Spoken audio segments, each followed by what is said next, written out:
in liquid by cytology, at least currently. If you go into the details, Dr. George Papanicolaou started gynaecology class systems for explorative cytology from vaginal smears, and he introduced 5 class systems. Then we have World Health Organization descriptive term introduction as dysplasia. Reichert introduced CIN terminology, CIN 1, 2, and 3, and mind you, at that time they thought CIN 1, 2, 3 are actually not precancers, whereas only carcinoma in situ was termed as precancer.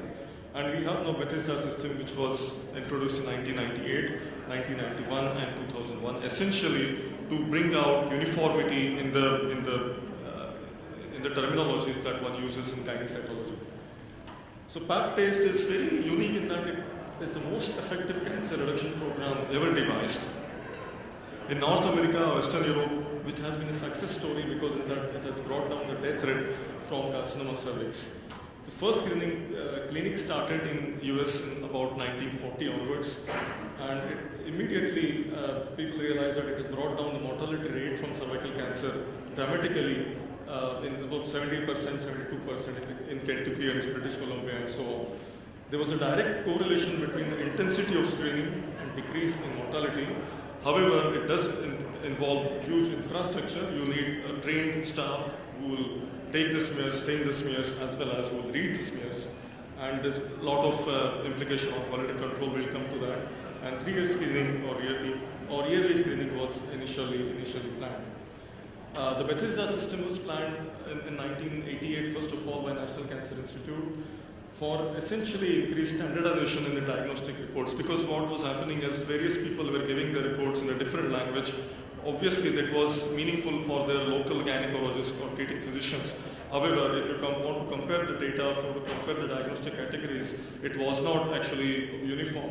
So this provided a uniform format for cytopathology reports that is intended to communicate clinically relevant information using standardized terminology, which then was translated into standardized treatment protocols.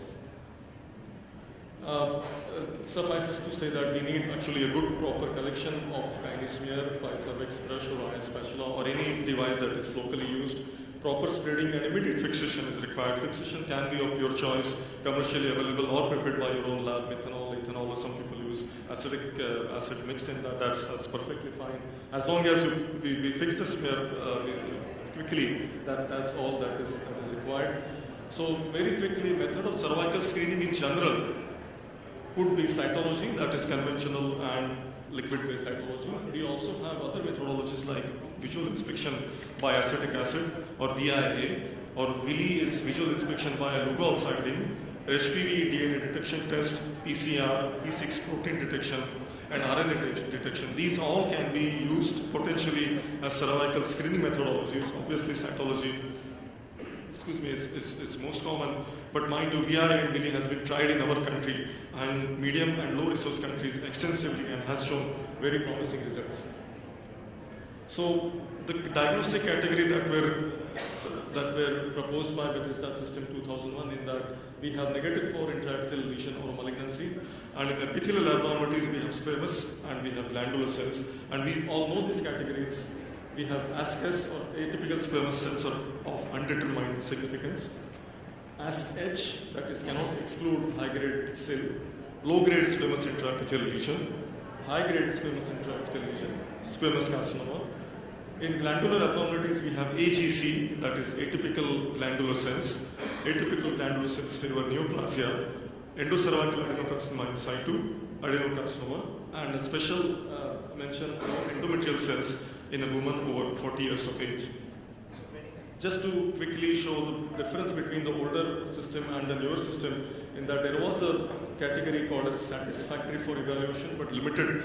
And this was essentially because we thought that the transformation zone has not been sampled by the presence of, say, glandular cells, endocervical cells, or metaplastic cells. So, but this particular statement was causing confusion in treating gynecologists' mind. So that has been eliminated in 2001. Another terminology which we use, and to be honest, we actually sometimes still use, is that benign cellular changes favor reactive changes. So that terminology was in vogue quite a lot but obviously newer current Deodhar system does not want us to use that. It forces the cytopathologist to either say negative for intraepithelial lesion or malignancy, or say ascus or above. This category should not be used. A word infection, such as organisms, such as if you diagnose malaria or trichomonas infection, we use the word organism rather than infection. And here I would like to bring one point, is that essentially the program was devised as a cervical screening program. It is not actually a methodology to diagnose malarial candida infection or a trichomonas infection, although I am aware that many gynecological colleagues actually send a smear to us for actually primarily diagnosing infections such as trichomonas or malaria. But essentially, this is a screening test for cancer. I think I think we should not forget.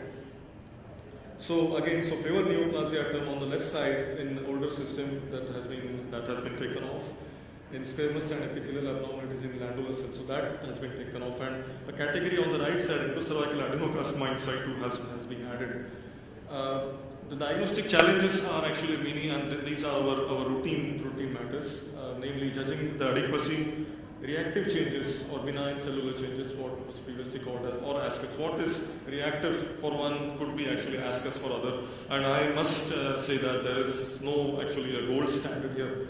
One would say that HPV to be done, P16 staining to be done, but this is a subjective category, and I understand that. The low-grade squamous intraepithelial lesion, atrophy is a major problem. In fact, it is said that in the final MD exam or the final MRC math exam, in a 66-year-old lady smear, which is atrophy smear, and that is the most difficult smear for the exam candidate, because you must have guts to call it negative for intraepithelial lesion or malignancy, because it might look horrendous. But that's where your expertise or your diagnostic acumen comes into picture, and atypical glandular cells. So, what is satisfactory for evaluation? Obviously, the correct patient identification must be on the slide. Clinical history should be provided, and again, I say should be provided because more often than not, clinical history is often missing, LMD is missing, but we put up with these problems. It should be technically interpretable in that we need to have about 8,000 to 12,000 well-preserved squamous cells on the smear. So UK guidelines, when UK have shifted to liquid-based cytology completely, and they have stated that about 15,000 cells should be present on the smear so as to actually give a good diagnostic judgment on that. 10 well-preserved endocervical columnar metaplastic cells can be seen. That's the judgment of transformation zone has been sampled. So, for example, we have a smear like this. So we have clumps. Do we have pointers? So suppose we have a smear which is actually sparsely spaced, and if you really want to examine 10,000 cells in this smear, you will need to study all the slide.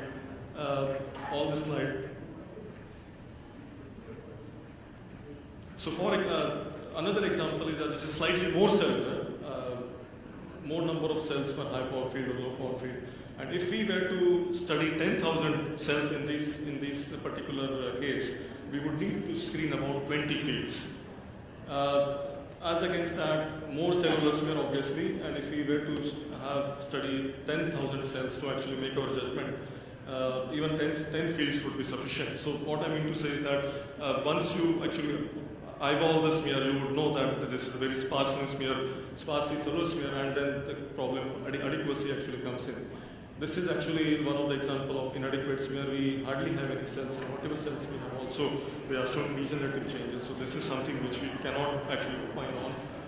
Another examples of air drying artifacts, obscuring blood or mucus, obscuring hemorrhage or obscuring inflammation, which is making our life very difficult to actually give any interpretation on the slides. So one can obviously say this is inadequate for opinion, and we should state the reason why actually we are calling it inadequate. Again, scanty cellularity on the left side, and some normal examples of superficial cells, intermediate cells, glandular cells, some normal example of endocervical glandular cells. So cytology of HSIL, to some extent what we are actually looking for is the main important thing. Large nucleus which is hyperchromatic stippled. So it is said that they are usually seen in parabasal or metaplastic cells. They can be seen singly or in loose aggregates and alter-adency ratio. So nucleus to cytoplasmic ratio is high, and hyperchromasia to us is the most important thing. For example, if we look at the nucleus, this is stippled chromatin. If we look at this nucleus, this is what we are looking for to call something as a actually SIL. And if the nucleus to cytoplasmic ratio is more than half, then that becomes its SIL. That gets good into its SIL. Another example of this is a group of hyperchromatic crowded cells which we actually can't look into individual cells. But if we look at, in such cases, one could actually look at the periphery of the smears, and if we see such cells, very enlarged nucleus against stippled chromatin, I think I'm quite happy, or I'm quite confident to call it high-grade SIL. Cytology of HSIL, usually these are the group which are they are HPV-related lesions. Binucleation or multinucleation can be seen. Nuclear membranes can be smooth or irregular. Chromatin, finely granular, evenly distributed, slightly hyperchromatic. Nucleoli are usually absent, and HPV changes may be coexistent. The reason I stated it separately, because previously we used to diagnose mild dysplasia and HPV infections separately.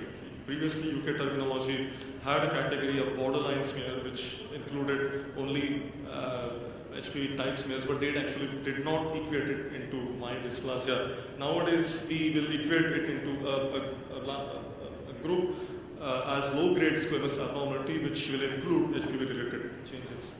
So some examples of mild dysplasia or low-grade SIL, which note again the stippled chromatin, but here the nucleus cytoplasmic ratio is not that high, which was seen in earlier SIL cases. Some examples of coalocytes, we know that we have actually sharp punched out edges, but in this case, note binucleation as well as abnormal nuclei. The nuclei also need to be abnormal. Coming to atrophy, it is not a reactive condition. History is important, it is often missing. And what we are looking for is paler nuclear chromatic to distinguish from SIL, because the cell size is, a cell could be parakeratotic or dyskeratotic cells, or cells could be actually basal cells. For example, we have these cells, these are not superficial or intermediate cells. But if we look at the nuclei are rather pale. So this is where our index of suspicion for high-grade SIL actually is low because of this paleness of the nuclei. And I accept that in some cases it can be actually very difficult, so much so that you are actually afraid to call something negative, but you, in your mind, in the back of your mind, you think that it actually is negative. But I don't have guts to actually call it negative, in which case it's reasonable to suggest to call it actually ascus and say apply local estrogen therapy and then bring the patient back for a repeat smear, which actually solves the matter for us.